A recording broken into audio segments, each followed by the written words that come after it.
kitabnya orang Yahudi yang dalam bahasa Yunani, itu kan di situ banyak kata-kata kurios ya. Kata kurios ini atau dalam bahasa Ibrani-nya Adonai, ini kan bisa dipakai kepada manusia, bisa dipakai kepada Tuhan. Tetapi ketika kata kurios ini dipakai oleh Philo, sama Philo ini selalu dikonotasikan kepada Tuhan. Jadi ketika masuk ke dalam perjanjian baru, kurios yang ke Yesus itu artinya langsung Tuhan. Kata Lord, kata kurios, kata kuri, khusus untuk Yesus, udah otomatis Tuhan. Nah ini pengaruh ini adalah dari Platonisme yang memang kalau di istilahnya apa ya, merayap ke dalam pahamnya kekristenan. Karena Kristen itu memang timbul ketika orang-orang Yahudi sedang hidup di dalam era Helenismenya Yunani dan juga diteruskan dengan paganismenya Romawi. Kalau Helenisme Yunani ini yang melatar belakangi timbulnya ajaran Kristen, paganisme Romawi ini yang melebur Kristen awal sampai masuk menjadi agama resminya Romawi gitu. Jadi ada sinkretisme namanya saya. Pertukaran budaya antara paganisme dan Kristen dijadikan satu. Contohnya paling kelihatan adalah apa? Natal. Padahal Natal itu dari namanya jauh sebelumnya, orang-orang Yahudi sudah bilang dilarang menebang pohon, bawa ke rumah, kasih hiasan emas, perak gitu. Itu udah jelas berhala gitu. Itu di Yeremia 10. Tapi ketika Kristen sudah mulai berkembang, dibawa ke Romawi sudah tahu yang namanya Sol Invictus gitu katanya. Ya, istilahnya kaisar yang tidak terkalahkan. Dari siapa? Dari Aurelian gitu. Itu di abad ketiga. Sol Invictus kemudian merasuk menjadi dicampurkan dengan yang disebut dengan hari raya titik balik matahari pada musim dingin. Namanya kalau nggak salah apa ya, Sol Invicta atau apa gitu. Sol Invictus. Nah, Sol Invicta atau Sol Invictus itu digabungkan. Jadi seolah-olah Yesus yang tadinya menjadi sosoknya orang Kristen awal dijadikan simbol baru untuk Tuhannya orang Romawi. Orang Romawi tadinya menyembah Dewa Mitra, Dewa Matahari, digantikan dengan Yesus. Yang tadinya sudah lama gitu, tanggal 25 Desember dipakai, Yesusnya dipakai menggantikan.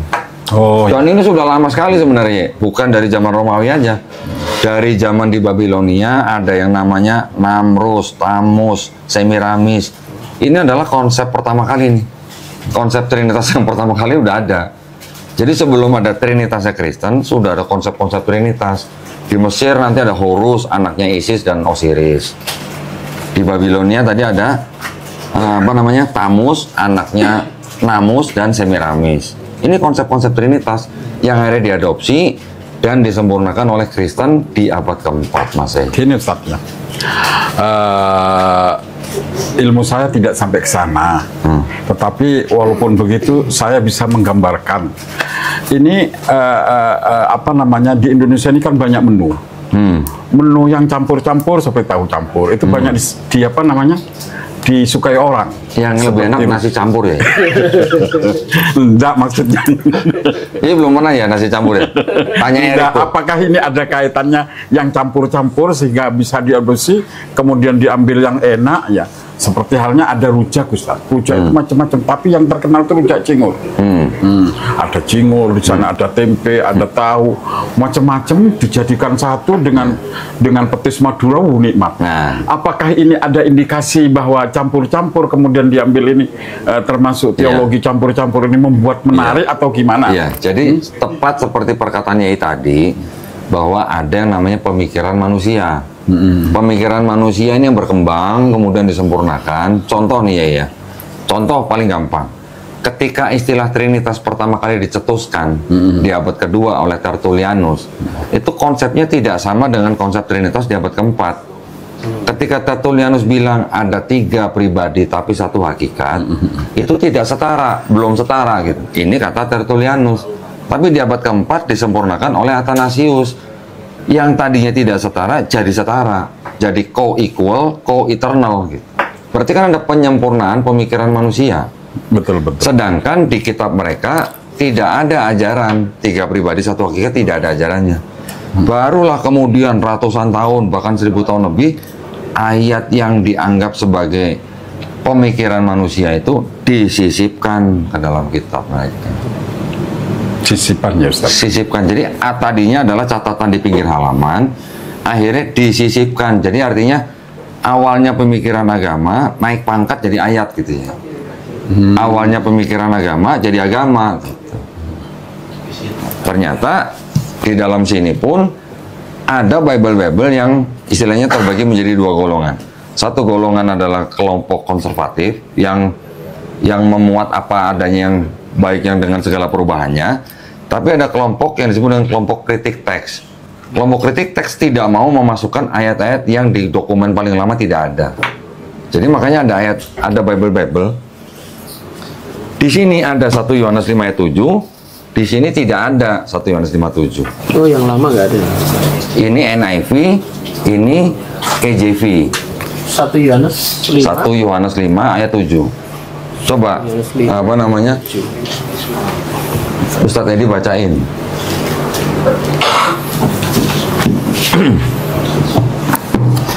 1 Yohanes 5 Iya, ayat 7. ayat 7. Itu bukti yang paling kelihatan bahwa memang betul kata Yai.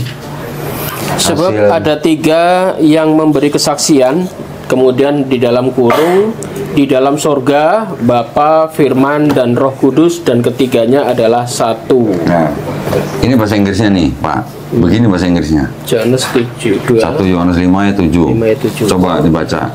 For there are, ya. Saya bacakan, Pak. Ini Dosen bahasa Inggris ini. Ayat berapa, Pak? 1 Yohanes ini yang dikasih berapa? For there are 3 who bear witness in heaven. In heaven. The Father, the Word, and the Holy Spirit.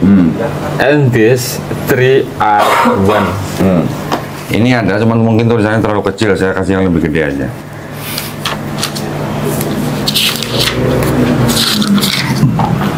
Iya, terjemahannya sama dengan itu. Sama kan di situ kan? Iya.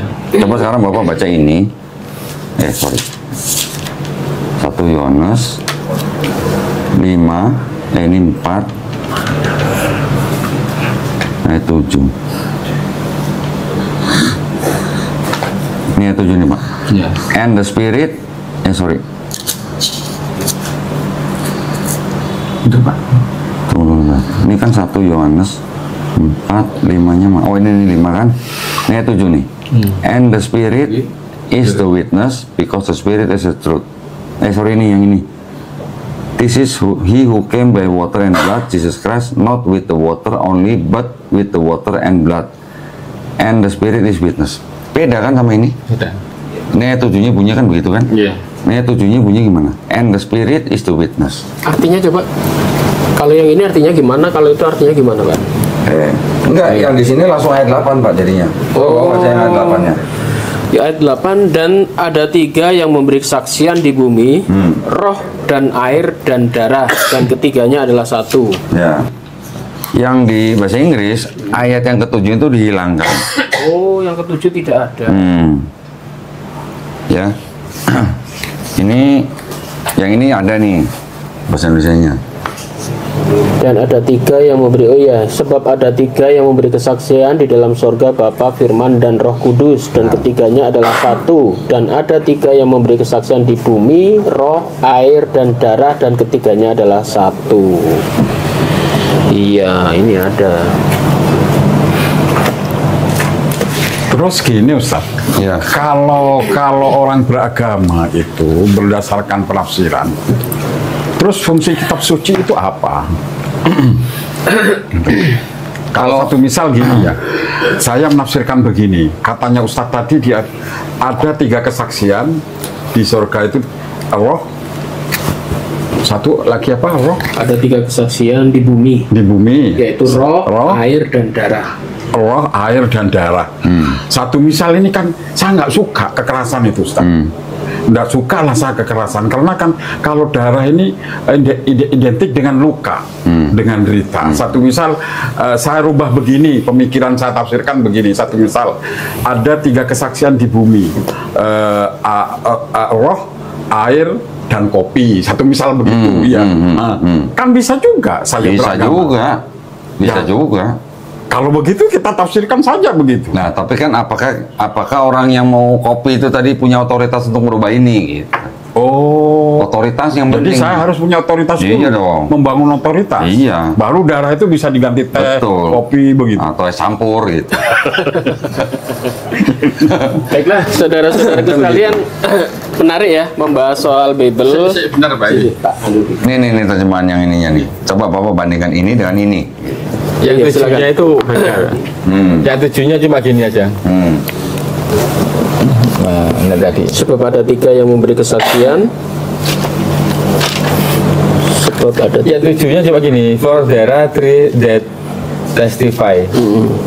Yang lain Udah. tidak. Oh, nggak ada. Nggak Jadi ada. ya ada kata-kata Father, Holy Spirit, apa the Word itu adalah sisipan. Padahal ini kan sebagai tonggak Iya. teologi utama Trinitas ya. Betul, Allah jadi- Bapa, Allah Anak dan Roh Kudus. Betul. Jadi ayat ini yang ada di KJV atau di Bible yang bahasa Indonesia ini dianggap sebagai satu-satunya bukti bahwa di dalam Bible ada ajaran Trinitas. Selain ini nggak ada. Oh. Baik saudara-saudara sekalian, ini Pak Dondi sudah membuat sebuah buku. Jadi kalau pemirsa sekalian ingin mempelajari ya, mempelajari itu boleh siapa saja, meskipun umat Muslim belajar Alkitab boleh. Ya, ini Pak Dondi sudah mencetak sebuah buku dengan judul Bible Exposed.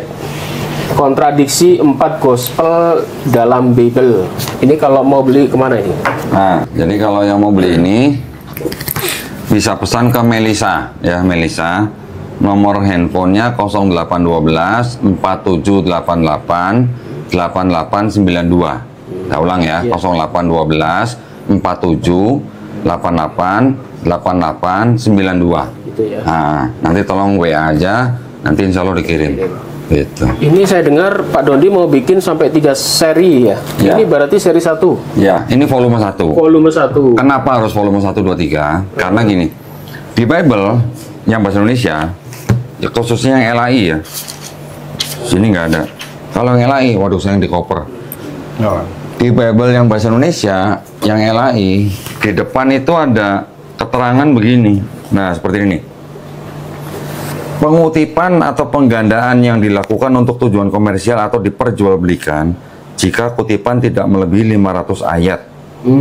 Nah, dan atau tidak terdiri atas satu kitab dalam Alkitab serta secara keseluruhan tidak mencapai 50% dari total terbitan. Maka izin tertulis dari Lembaga Alkitab Indonesia tidak diperlukan. Namun pada akhir kutipan dan atau halaman pemberitahuan tentang kita harus cantumkan pengakuan hak moral. Jadi kalau ini kan bukan yang apa namanya? Jadi maksudnya gini, kalau yang orang mau mengutip ayat-ayat Bible ini untuk tujuan komersil itu dibatasin maksimal 500 ayat. Kalau yang non komersil itu tidak melebihi 1000 ayat. Oh gitu. Gitu. Makanya saya bikin volume 1, 2, 3. Karena apa? Karena jumlah isu yang saya masukkan ke dalam buku itu ada kurang lebih 275 isu atau kontradiksi. Ada 200 kontradiksi. 275 sebenarnya. 275, Nah, ya. ini baru 85. Oh, 285. Nah, kalau 85 kan saya bikin tabel, ya kan? Satu tabel itu misalnya 4 ayat. Kalau 85 kali 4 aja udah berapa? Kan udah hampir 9 kali 4 udah 360, mungkin lebih dari segitulah. Ya, ini menarik ya. Jadi banyak sekali orang mengatakan apa benar sih Alkitab itu ada kontradiksi. Nah, ini Pak Dondi sudah mencetak bukunya. Nggak Ini perlu cari-cari, dibandingkan langsung aja ada itu. Anda bisa baca di sini. Ini sudah nanti menampilkan langsung 4 Bible, maksudnya 4 gospel itu 4 kitab ya, Matius, Markus, Lukas, Yohanes. Kontradiksi apa saja yang ada di situ ada di sini semua. Jadi silakan Anda yang mau beli di nomor berapa tadi? 0812 4788 Ya. 8892. Baik, silakan Anda order ya. Nah, satu informasi ini gini. Harganya berapa ya, Pak? Oh ya, harganya 125.000. 125.000. Belum ongkir. Nah, saya mengikuti daripada arahan Yayasan Pembina Mu'alafah Tauhid, juga arahan dari Majelis Ulama Indonesia. Ketika kita memberikan argumen-argumen atau menampilkan kontradiksi-kontradiksi, itu kita tidak boleh menafsirkan kitab suci orang. Tadi ya. Jadi makanya saya buat dalam bentuk tabel. Tujuannya apa? Tujuannya karena supaya ketika orang membandingkan Matius, Markus, Lukas, Yohanes, nggak perlu menafsirkan. Cuman baca aja kok beda, gitu maksudnya. Nanti ditampilkan apa adanya, tidak menafsir ya. Nah, ini ya. Ini contoh nih, misalnya masalah apa nih? Berapa keturunan dari pembuangan Babel ke Yesus menurut Matius? Ini menurut Matius, di Markus nggak ada, adanya di Lukas. Ketika ini dibandingkan, orang kan nggak perlu tafsir, orang nama-namanya beda semua. Gitu. Ditampilkan apa adanya dari kitab suci. Iya. Dan saya tanya berapa keturunan? Kalau berapa keturunan kan kita tinggal ngitung. Ketika dihitung ada keterangan bahwa ternyata harusnya 14, 14, 14. Ternyata 14, 14, 13. Dan yang 13 ini kurang satu atau gimana gitu. Oh iya. Gitu loh maksudnya. Jadi nggak perlu menafsirkan gitu. Mungkin pemirsa belum banyak yang tahu ini Pak Dondi. Kenapa sih 4 Injil itu isinya kok hampir sama? Akhirnya muncul ketidaksesuaian ya, cerita satu dengan yang lain padahal kisahnya sama di 4 Injil itu. Kenapa seperti itu? Mungkin bisa diceritakan singkat kenapa Pak Dondi bisa membuat perbandingan di 4 kitab itu kok sama ceritanya, ternyata beda isinya. Nanti kita sebutnya jangan 4 Injil Pak Edi. Oh, 4 gospel. 4 gospel aja. Soalnya kalau Injil buat kita tuh bukan ini gitu loh ya. Jadi kenapa kok yang Matius, Markus, Lukas, Yohanes kok kelihatannya sama semua? Sebenarnya yang disebut dengan sinoptik itu yang Matius, Markus, Lukas. Yang Yohanes ini bukan sinoptik, agak beda. Kenapa yang Matius, Markus, Lukas ini kok mirip semua? Karena sebenarnya yang ditulis pertama tuh yang Markus. Yang Matius dan Lukas ini nyadur dari Markus. Jadi isinya Matius itu 80% berasal dari Markus. Isinya Lukas 60% dari Markus. Nah, kalau yang Yohanes dia menulis dengan gaya bahasa yang sama sekali berbeda dengan ini. Jadi kalau yang di Matius, Markus, Lukas ini sebenarnya tidak begitu menonjolkan tentang keilahian Yesus. Ya. Tapi yang di Yohanes ini boleh dianggap menonjolkan ketuhanan Yesus menurut orang-orang yang menuhankan Yesus. Tetapi juga di lain sisi juga yang di Yohanes banyak juga ayat-ayat yang membantah ketuhanan Yesus. Ya. Contoh misalnya, orang Kristen banyak menggunakan ayat-ayat di Yohanes untuk menunjukkan, membuktikan bahwa Yesus Tuhan. Contoh misalnya Yohanes 1:1. Pada mulanya firman bersama Allah dan firman itu Allah misalnya. Tetapi kalau yang di Yohanes sendiri itu juga banyak ayat yang membantah ketuhanan Yesus dalam arti gini. Seperti misalnya Yohanes 5:30, aku tidak dapat berbuat apa-apa dari diriku sendiri. Aku melakukan dengan apa yang aku dengar gitu kan. Seperti itu kan sebenarnya kelihatannya bertentangan gitu. Yang satu dianggap Tuhan, yang satu bukan. Tetapi sebenarnya kalau mau ditelaah lebih dalam lagi, yang dianggap sebagai Tuhan oleh kalangan Kristen yang mayoritas, sebenarnya ini juga yang tadi saya bilang ambigu gitu. Masih bisa ditafsirkan secara berbeda bahkan oleh orang kalangan Kristen sendiri gitu. Makanya ada Trinitarian, ada Unitarian, ada Oneness gitu. Sedangkan banyak ayat-ayat juga yang mengindikasikan ini kalau dengan baca begini nggak mungkin Yesus Tuhan gitu. Tapi karena ditafsirkan oleh Kristen yang pada saat itu berkuasa, dianggap itu bukti sebagai Yesus Tuhan gitu. Contoh misalnya Yohanes 17:3, bahwa inilah hidup yang kekal, untuk mengenal Engkau Bapa satu-satunya Allah yang benar. Kalau satu-satunya apa ada dua-duanya? Tidak ada duanya. Apa ada tiga-tiganya? Tidak ada. Satu-satunya Allah yang benar. Dan mengenal Yesus Kristus yang kau utus. Utus nih. Ya. Utusan kan berarti nabi. Nanti di ayat lain dikatakan juga Yesus bilang bahwa seorang nabi dihormati di mana-mana kecuali di rumahnya sendiri. Padahal itu Yesus lagi ngomongin diri sendiri. Berarti kan Yesus ngaku nabi sebenarnya. Seperti itu kira-kira Pak. Jadi 4 gospel sendiri ini seperti orang berantem sendiri gitu loh. Ya, ada 4 orang saling berantem gitu.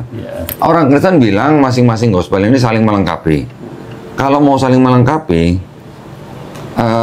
lucu gitu kalau saling melengkapi. Yang sini bilang yang membawa salib Yesus dari Yerusalem ke Bukit Golgota, Simon orang Kiren, Simon orang Kiren, Simon orang Kiren. Di Yohanes nggak ada Simon orang Kiren. Iya. Kenapa ternyata?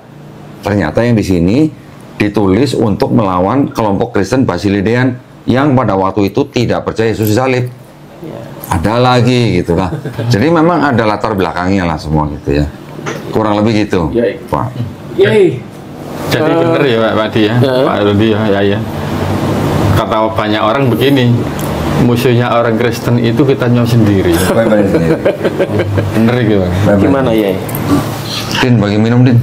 Kalau saya sih, bagi saya agama Kristen itu agama yang unik, agama yang apa namanya, yang bagus lah. Cuman yang kalian bertiga saja kan menyudutkan Kristen.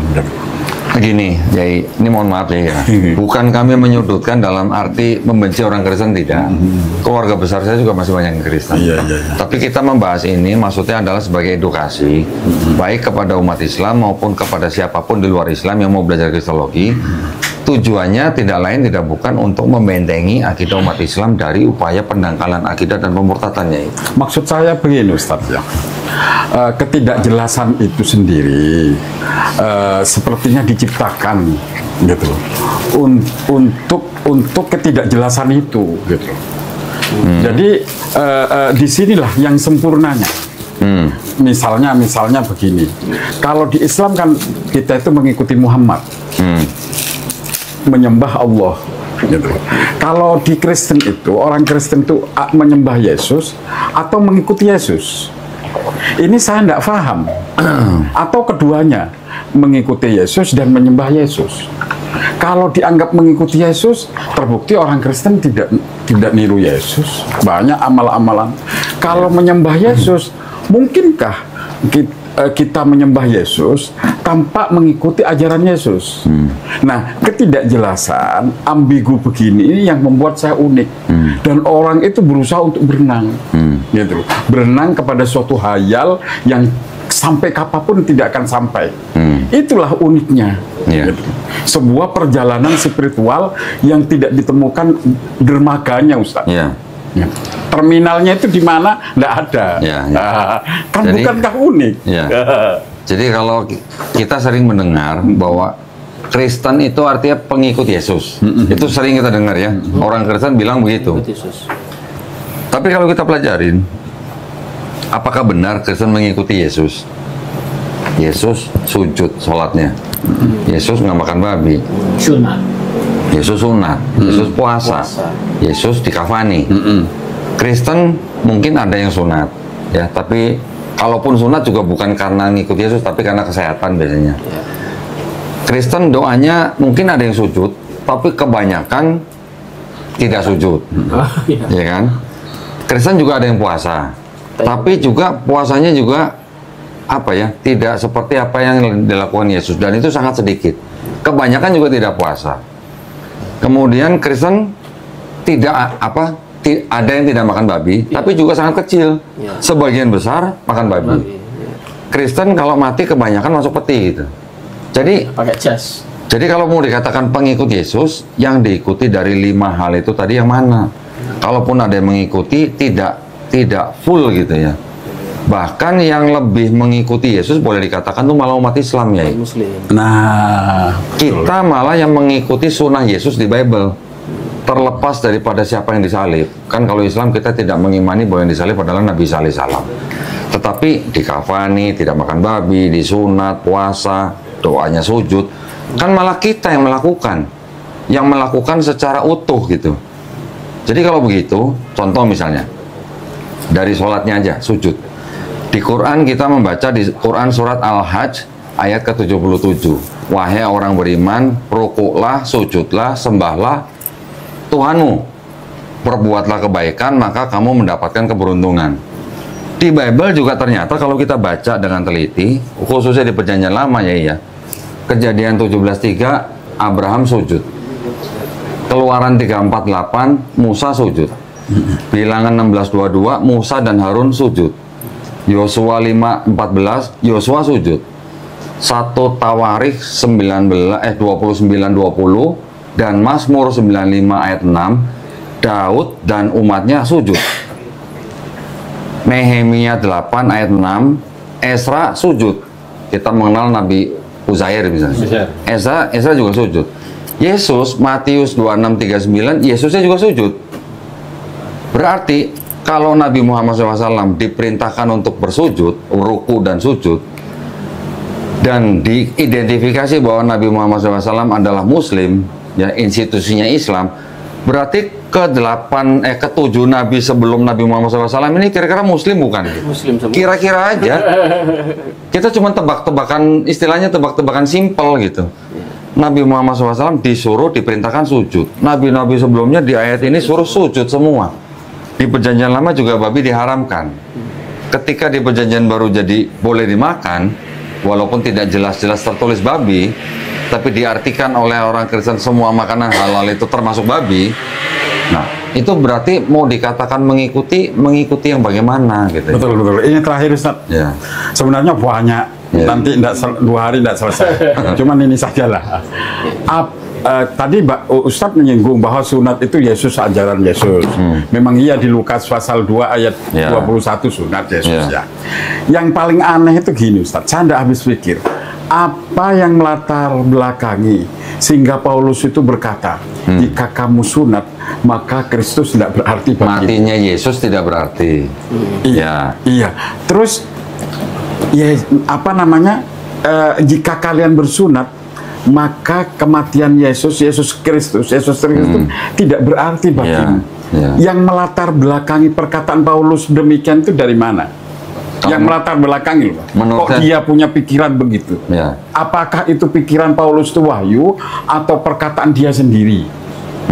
Nah itu. Kalau wahyu dari mana? Ya, sekarang gini ya. Yesus sendiri ya di 3 gospel atau bahkan di 4 gospel ini kan ada pesan yang tersirat dan tersurat ya yang dianggap dari perkataan Yesus ya, bahwa nanti akan ada nabi palsu. Betul kan? Oleh orang Kristen itu ditafsirkan Nabi Muhammad itulah yang disebut dengan nabi palsu. Tetapi kalau kita sebut nabi palsu, itu kan harusnya yang mempunyai ajaran yang tidak sama dengan nabi-nabi sebelumnya. Kalau ada nabi-nabi, sekian banyak nabi punya pesan A, tiba-tiba ada nabi atau mengaku nabi, pesannya B. Berarti ini bisa dikatakan palsu gitu kan? Imitasi. Ya artinya tidak sama dengan nabi sebelumnya. Berarti kan bukan nabi yang sama dengan sebelumnya. Berarti bisa dikatakan ini nabi palsu. Tapi kalau ketika Nabi Muhammad SAW mengajarkan sesuatu yang sama dengan Nabi Isa dan nabi-nabi sebelumnya, bagaimana dikatakan Nabi Muhammad SAW itu nabi palsu kalau ajarannya sama gitu ya? Ya sunatnya sama, nggak boleh makan babi sama, sujudnya sama, puasanya sama. Yang berubah kan paling hanya syariat-syariatnya. Tetapi ketika Yesus tidak pernah mengajarkan ada dosa waris, tiba-tiba ada yang ngaku rasul, mengajarkan dosa waris, mengajarkan sesuatu yang tidak pernah diajarkan Yesus gitu. Walaupun dia mengaku pernah bertemu Yesus di dalam perjalanan dia ke Damsyik dengan melihat cahaya dan mendengar suara. Tapi dia mengajarkan bahwa sesuatu yang baru yang tidak pernah diajarkan oleh Yesus gitu. Yesus nggak pernah ngajarin dosa waris, tiba-tiba ada yang ngajarin dosa waris. Dikatakan bahwa dosa yang dilakukan oleh Adam dan Hawa itu telah menjalar kepada setiap keturunannya, setiap manusia. Makanya karena orang sudah berdosa, dia tidak bisa bersatu kembali dengan Tuhan. Makanya Tuhan perlu turun untuk menjadi manusia, menebus dosa manusia ini gitu. Mengambil wujud manusia, merendahkan dirinya katanya. Ini pemikiran yang baru gitu loh. Sedangkan yang dikatakan pada mulanya firman itu Allah dan firman itu bersama dengan Allah dan firman itu Allah, itu pun bukan perkataan Yesus gitu. Apalagi disebutkan firman menjelma jadi manusia, itu juga bukan perkataan Yesus karena tidak diberi dengan tinta merah gitu. Nah, jadi ketika ada sesuatu ajaran yang baru tidak sama dengan nabi sebelumnya, yang mana yang lebih pantas nabi palsu? Enggak, kok kayaknya kalau dikatakan nabi palsu itu kok sadis amat.